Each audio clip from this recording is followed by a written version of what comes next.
Welcome to the Tech Egg. Don't get scrambled. Enjoy the video. Stand tall with relaxed shoulders and breathe normally while wearing a non-padded bra.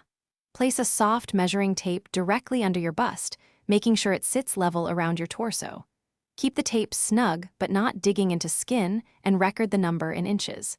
Next, bring the tape up to the fullest point of your breasts and ensure it stays parallel to the floor.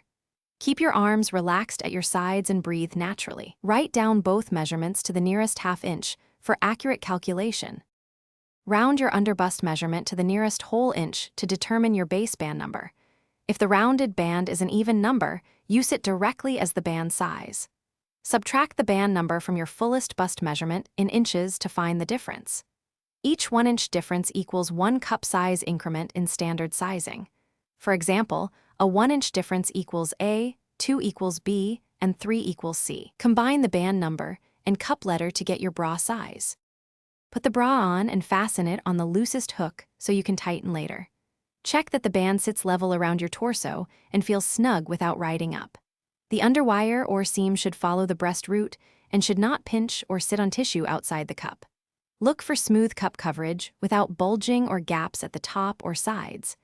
Adjust straps so they support lightly without digging in or slipping off your shoulders. Remeasure if fit issues persist or sizes feel inconsistent. Thanks for watching. Consider subscribing if I helped unscramble your problems.